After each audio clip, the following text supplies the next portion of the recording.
오케이. 네. 부동산 공부 열심히 하고 계시죠? 네.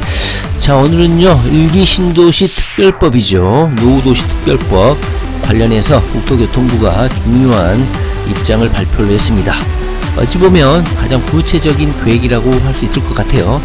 신속하게 한 5분 정도 한번 살펴보도록 하겠습니다. 일단 얼개는 이렇습니다. 어제 발표를 했죠. 일기 신도시 선도지구를 일단 선정을 하겠다. 왜냐면 이 노후도시 또는 노후주택단지가 전국 곳곳에 산재해 있기 때문에 가장 현재 노후도가 진행되고 있는 일기 신도시를 중심으로 선도지구를 선정하겠다 이거거든요. 뭐 일기 신도시를 특별 대우한다는 측면도 없지 않아 있지만요. 이것을 먼저 추진해야 된다는 정부 부담감도 뭐 언뜻 이해는 좀 되더라고요. 자, 올해 2.6만 호 플러스 알파 총 정비 물량의 10% 정도를 선도지구로 지정을 하겠다. 선도지구 규모 기준 등 선도지구 선정 계획을 발표했다.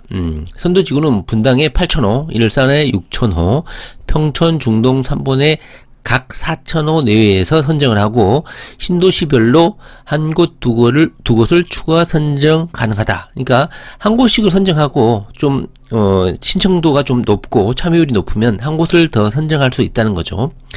내년 이후에도 일정 물량 선정 추진을 하겠다. 매년 선정하겠다는 입장도 발표를 했습니다.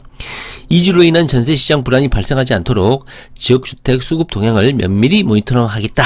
이런 발표를 했습니다. 세부 내용은요, 정부가 발표를 했기 때문에 한번 읽어보시는데, 뭐 이번 시간에는 간단히 어떤 내용인지 보도록 하겠습니다. 뭐 여기 사시는 분들은 이미 신문 기사를 통해서 또 뉴스를 통해서 보셨겠지만요. 한 장으로 요약을 하면 뭐 이런 내용입니다. 아까 보셨듯이 8,000호, 6,000호, 4,000호 플러스 알파 한두 곳 정도 더 선정할 수 있다. 이거고요. 가장 중요한 것은 지금까지 사전 동의를 많이 받았잖아요. 그것을 무효화시키고 오늘부터 다시 동의를 이 양식에 맞춰서 받으라는 겁니다. 그 배점이 있는데요. 선정하는 기준으로 일단 주민 동의율이 가장 높습니다. 100점 만점에서 60점이나 됩니다. 그리고 종주 환경 10점, 도시기능 활성화 10점, 정비사업 추진 파급 효과 뭐 이런 거 지자체가 판단하는 거 이거 해서 뭐 10점 10점 해서 100점 만점으로 하고 있습니다. 일정을 보면 선정계획 5월 22일 날 발표를 했죠. 오늘. 그 다음에 지자체별 공모를 거쳐서 공모 접수해서 최종 선정을 11월 달에 하겠다 이겁니다. 자세한 내용 더 살펴보도록 하겠습니다. 이미 선정 기준이라든가 평가 기준 뭐 일정 이 정도는 이미 알려져 있고요. 그렇다면 우리가 관심 있는 것은 어느 아파트가 될 것이냐 이게 가장 최대의 관심사죠. 제가 보기에는 이미 정답은 나와 있다 이렇게 생각이 듭니다. 왜냐하면 100점 만점에서 주민 동의율 그 다음에 규모 이게 가장 배점이 높기 때문이죠. 여기 딱 보시면 분당, 일산 등 15곳 재건축 경쟁에 돌입했다. 주민 동의율이 가른다. 선도 기준 선정의 기준을 가른다. 이거거든요. 자, 여기 한번 보시면요. 베일벗은 선도지구 선정 기준.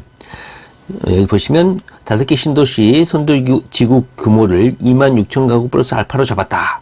신도시별로 한 곳 두 곳을 추가할 수 있다. 주민 동의율과 통합 재건축 규모 배점이 가장 높다 이거죠. 두 가지입니다. 주민 동의율이 60% 정도 되고 통합 재건축 규모 이것이 두 번째로 높다. 다시 말하면 재건축에 찬성하는 주민이 많은 대단지일수록 선도지구 지정될 가능성이 높다는 거죠.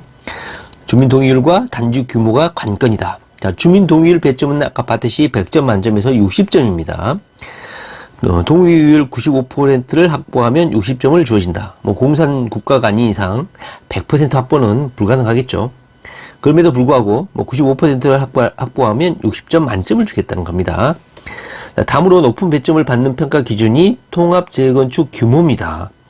동의율 확보야 뭐 할 수는 있을 것 같습니다. 왜냐면 일기 신도시 주민들 엄청나게 기다렸죠. 이 재건축. 심지어는 재건축도 불가능합니다. 용적률 때문에.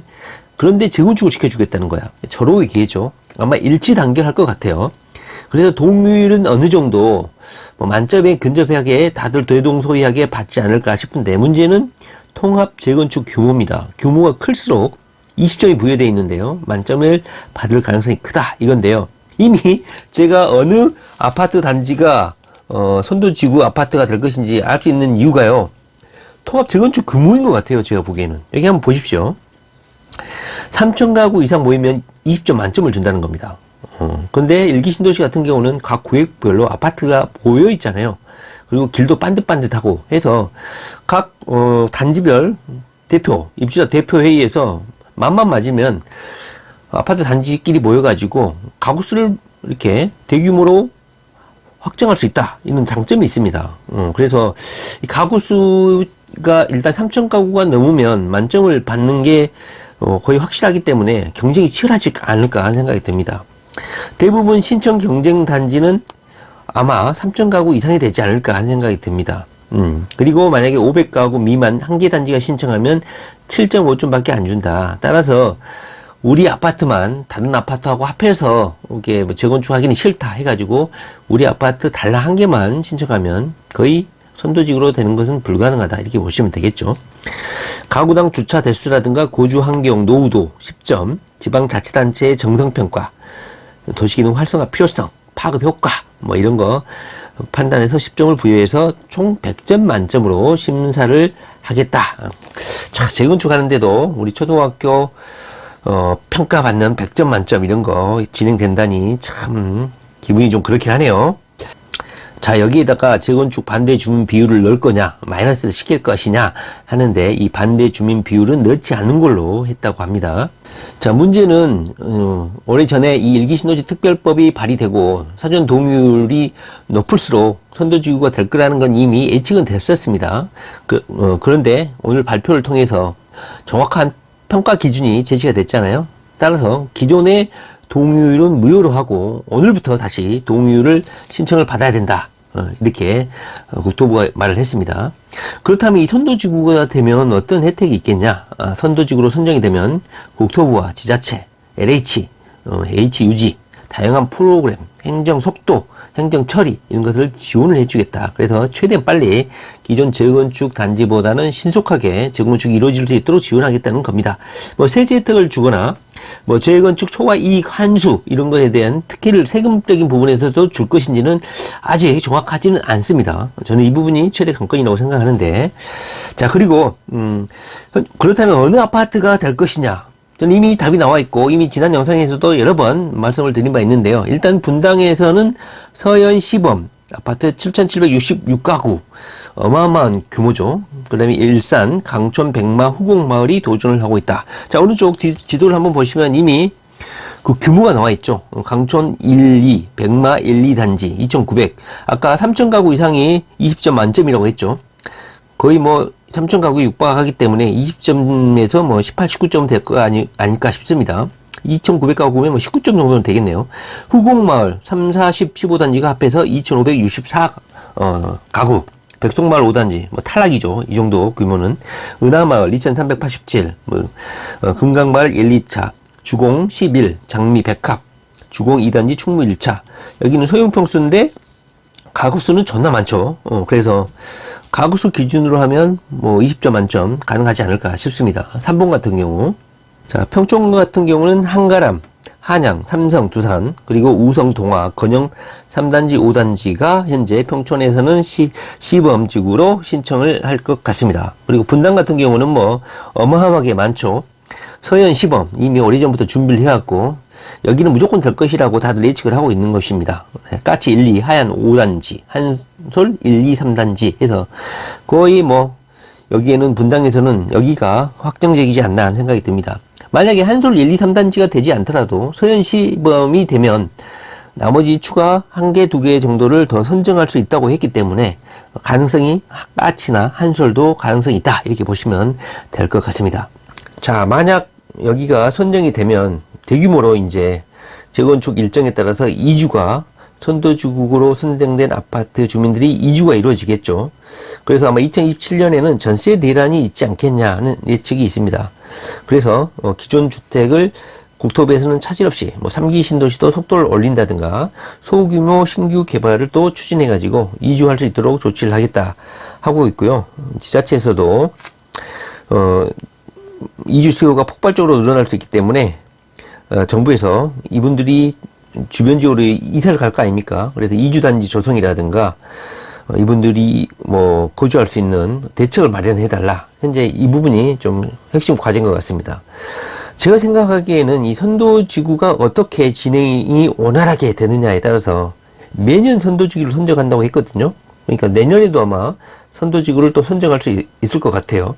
만약에 이 첫 바다들이 잘 진행이 되면 나머지 신도시의 아파트 주민들이 막 관심을 갖겠죠. 그래서 매년 선도지구가 선정이 되면 이런 이주 수요가 발생할 텐데 어떻게 처리할 것인지 이 부분이 아마 큰 고민이 되지 않을까 싶은데 아마 잘 될 것 같습니다. 제가 보기에는. 만약에 이 지역 주변, 이주단지 주변에 아파트를 갖고 계신 분들은 뭐 전세 특수를 누릴 수도 있고, 저 같은 경우는 이 기회를 빌어서 매각을 할 생각입니다. 향후 부동산 아파트 시장에 대한 전망과 일맥상통한데요. 그 부분은 다시 한번 말씀을 한번 드려보도록 하고, 자, 공사비 관련해서 요즘에 많아서 이 재건축 단지들이 인기가 없는데 이 선도지구도 인기가 없을 것이냐?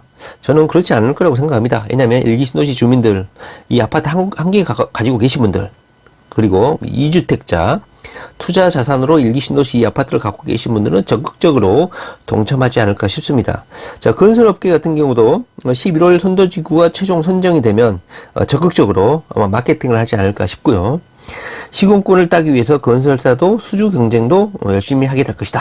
다만 공사비, 분담금, 초과이익 환수제 이 부분은 정확히 국토부에서 밝히지 않았다 입장을. 그래서 예의주시해야 되지 않을까 하는 생각이 듭니다.